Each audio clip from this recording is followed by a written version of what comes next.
দেশের ফুটবলে গত সপ্তাহে ঘটে যাওয়া কিছু ঘটনার আপডেট নিয়ে আপনাদের সামনে এসেছি। প্রথমে ইমান আলমকে নিয়ে একটা সুখবর দিই।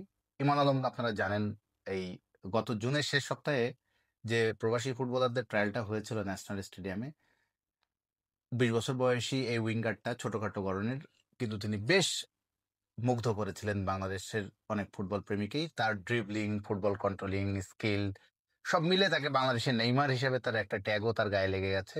এই ফুটবল শৈলীতে মুগ্ধ করা ইমান আলম, তিনি ইংল্যান্ড ন্যাশনাল ফুটসাল টিমে চান্স পেয়েছেন।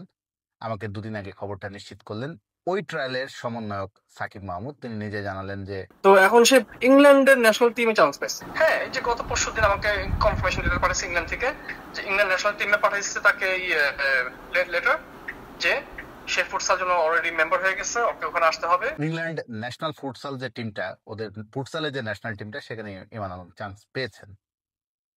তো ইমান আলম যদি ইংল্যান্ডের ফুটসালের ন্যাশনাল টিমে চান্স পান, আন্ডার-23 টিমে কি তিনি খেলবেন না? যে আন্ডার-23-তে 5-6 জন প্রবাসী ফুটবলারকে বাফুফে ডাকছে বা সুযোগ পেয়েছেন বলে আমাদেরকে যে জানানো হয়েছে, সেটি তাহলে সেখানে কি ইমান আলম আসবেন না?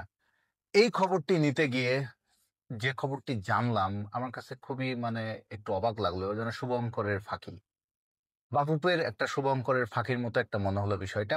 5-6 জন যে বা 5 জন প্রবাসী ফুটবলারকে ডেকেছে আন্ডার-23 আগস্টে যে ক্যাম্পটা হবে, 12ই আগস্ট শুরু হবে ফোর্টিজের মাঠে, বাংলাদেশ আন্ডার-20 এশিয়ান কাপ বাছাইয়ের জন্য। সেই টিমে ইমান আলম আছেন, বিতোষক চাকমা, তারপরে ইফাজ, ইব্রাহিম, ইকরামুল, ক্যাসপার। এই 5 জন ফুটবলের নামই আমরা শুনেছি। এর মধ্যে 5 জনকে ডাকা হয়েছে মানেই আন্ডার-23 ফাইনাল টিমে তারা চান্স পাবে, এর কোনো আসলে নিশ্চয়তা নেই। আমরা অথেন্টিক সোর্স থেকে জানলাম যে এর মধ্যে ইমান আলমকে বাংলাদেশ ফুটসাল টিমে তাকে একটা খেলানোর চিন্তা ভাবনা বাফুফে। আসলে আন্ডার-23-তে ডাকলেও তাকে আসলে আন্ডার-23 ফুটবল টিমের জন্য নয়, তাকে বেসিক্যালি ফুটসালের জন্য তারা দেখতে চায় বাফুফে। ইংল্যান্ডের প্রফেশনাল ফুটসাল খেলেছিলেন বা খেলে থাকেন।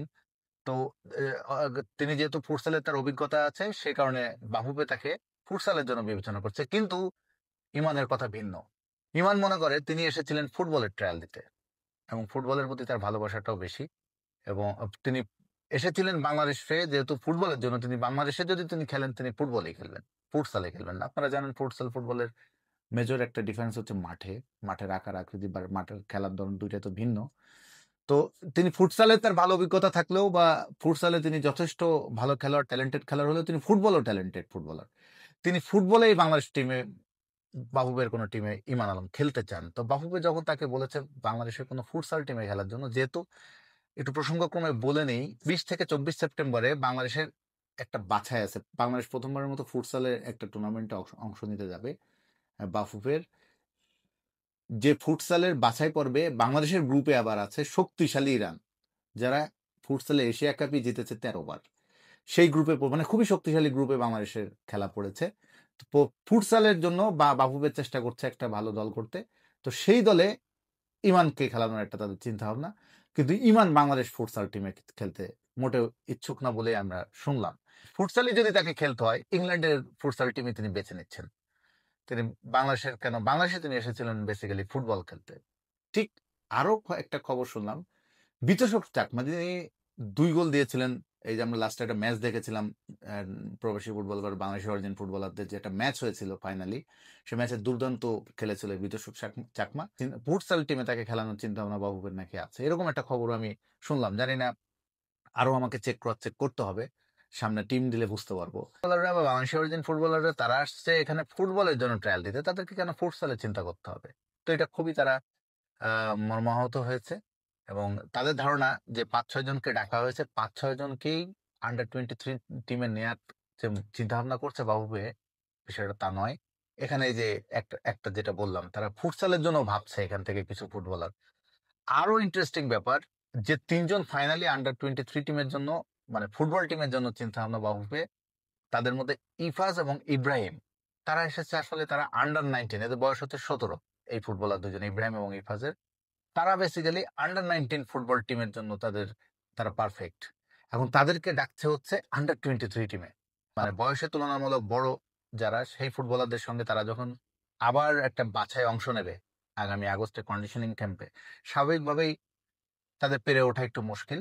তো সেখানে তাদের বাদ পড়ার চান্সও, মানে উড়িয়ে দেওয়ার সুযোগ নেই, তাদের বাদ দেওয়ার এটাও একটা ওয়ে। ফাইনালি হয়তো একজন বা দুইজন চূড়ান্ত স্কোয়াডে চান্স পাবে, যে 23 জনের দল দিবে বাংলাদেশের আন্ডার 23।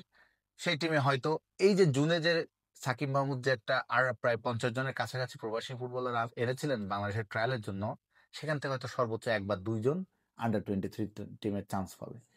তো এই বিষয়টা নিয়ে আসলে মানে একটু আপনাদের মনে নিশ্চয়ই প্রশ্ন জাগবে বা জাগতে বাধ্য, যে তাহলে এই যে বাংলাদেশকে পছন্দ করে, বাংলাদেশকে ভালোবেসে আবেগে এত দূর দূরান্ত থেকে, কত বিশ্বের কত প্রান্ত, বিভিন্ন দেশ থেকে নিজের গাটের পয়সা খরচ করে বাংলাদেশের ট্রায়াল দিতে এসেছিল তারা, কিন্তু তাদের যোগ্যতা নির্ধারণ করার যে প্রসেসটা, সেটা বোধহয় স্মুথ হলো না। এবং এটি আরো অনেক প্রবাসী ফুটবলার যারা বাংলাদেশের, বিশেষ করে হামজা এবং ফাহমেদুল বা সমিত সোমদেরকে দেখে উদ্বুদ্ধ হচ্ছিলেন, তারা সম্ভবত একটু ধাক্কা খাবে এরকম যদি হয় যোগ্যতা নির্ধারণের প্রক্রিয়াটা। আমরা এখনো অপেক্ষা করি, আশায় আছি, যেহেতু আন্ডার 23 টিমটা এখনো ফাইনালি দেয়নি। 12ই আগস্ট বললাম যেটা ক্যাম্প শুরু হবে তাদের।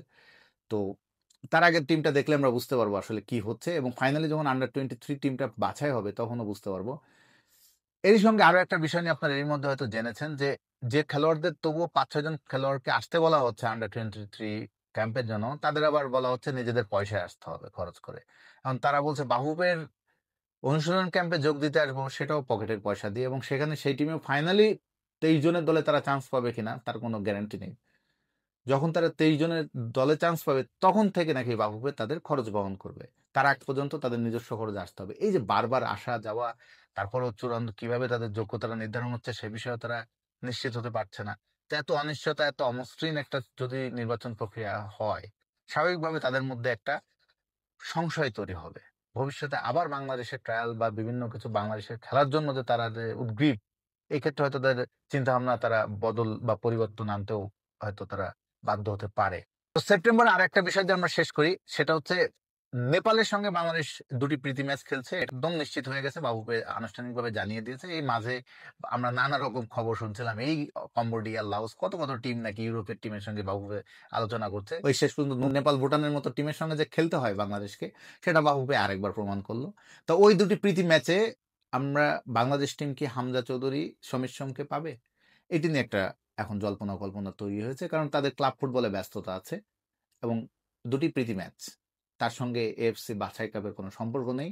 তো এরকম প্রীতি ম্যাচ খেলতে, তাও আবার নেপালের মতো টিমের সঙ্গে খেলার জন্য হামজারা ছুটে আসবেন কিনা, সেটা নিয়ে একটা সংশয় দেখা দিচ্ছে, বা এখনো পর্যন্ত আমরা শিওর না। আজকেও আমি কয়েকজনের সঙ্গে কথা বলার চেষ্টা করলাম বাহুবের কর্মকর্তাদের সঙ্গে, তারা আমাকে এখনো পর্যন্ত বলছে এটা ভেরি আর্লি টু কমেন্ট। তো তারা বলছে একটু ওয়েট করি, আমরা আলোচনা করি, তাদের শিডিউল দেখে তারপরে আমরা বুঝতে পারবো। মানে যেহেতু আলোচনাটা উঠে গেছে, তো আমরা এখন নিশ্চিত করে বলতে পারছি না। তো সেপ্টেম্বর আগস্টে আমাদের অনেক দেশের ফুটবলের অনেক কিছু অপেক্ষা করছে। Under 23 team, national team, futsal team, কে কিভাবে চান্স পাবে, কে কিভাবে খেলবে, কোথায় আসবে না আসবে, আমরা মনে হয় অনেক কিছু এবার দেখতে পাবো সামনের উইন্ডোগুলোতে।